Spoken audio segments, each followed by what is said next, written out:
गांव के पास एक छोटा सा कस्बा था जहां एक साधु महाराज रहते थे। लोग कहते थे कि जो भी उनसे मिलने जाता उसकी सारी परेशानियां दूर हो जाती। एक दिन उसी कस्बे में रहने वाला एक युवक अरुण साधु महाराज के पास पहुंचा।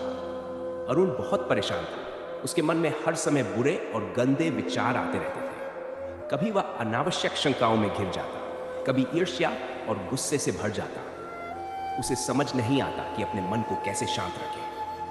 साधु महाराज की सीख। साधु महाराज ने अरुण को देखकर मुस्कुराते हुए पूछा, बेटा, क्या तुम्हें सफाई करना पसंद है? अरुण ने सिर हिलाया। हाँ महाराज, मैं रोज अपना कमरा साफ करता हूं। अगर तुम एक हफ्ते तक अपने कमरे की सफाई न करो तो क्या होगा? अरुण तुरंत बोला, कमरा गंदा हो जाएगा, धूल और कचरे से भर जाएगा, बदबू आने लगेगी। साधु महाराज ने गहरी सांस ली और बोले, ठीक वैसे ही हमारा मन भी होता है। अगर हम इसे साफ न करें तो ये भी बुरी भावनाओं और गंदे विचारों से भर जाता है। अरुण ने उत्सुकता से पूछा, लेकिन महाराज, मन की सफाई कैसे करें? मन की सफाई के तरीके साधु महाराज ने समझाते हुए कहा, अच्छे विचारों को अपनाओ। जब भी तुम्हारे मन में कोई गंदा या बुरा विचार आए तो उसे तुरंत किसी अच्छे विचार से बदल दो। जैसे फूलों की खुशबू गंदगी को दूर कर देती है, वैसे ही अच्छे विचार बुरे विचारों को मिटा देते हैं।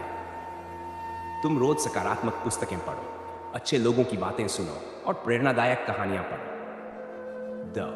ध्यान और योग करो। मन की सफाई के लिए ध्यान सबसे अच्छा उपाय है। हर सुबह और रात को 5 से 10 मिनट ध्यान करो। इससे तुम्हारा दिमाग शांत होगा और गंदे विचार धीरे धीरे कम हो जाएंगे। अच्छे लोगों की संगति रखो। अगर तुम्हारी संगति बुरी होगी तो तुम्हारा मन भी वैसा ही बन जाएगा। हमेशा अच्छे और सच्चे लोगों के साथ रहो।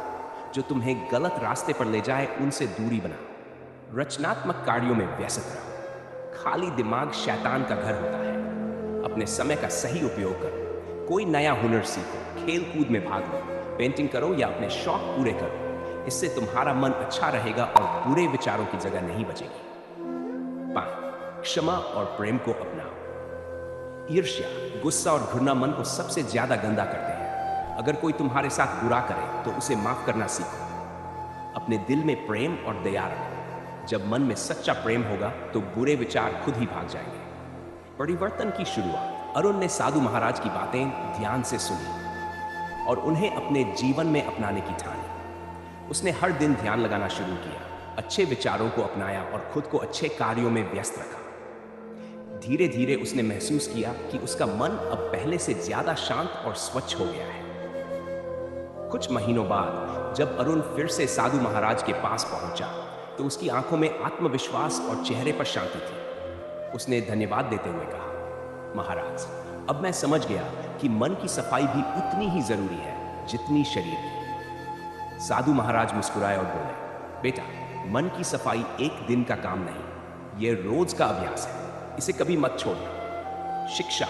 अगर हमें अपने जीवन में खुश रहना है तो हमें अपने मन को भी साफ रखना होगा। जिस तरह हम अपने घर और शरीर की सफाई रोज करते हैं, वैसे ही हमें अपने विचारों की सफाई भी करनी चाहिए, क्योंकि स्वच्छ मन सुखी जीवन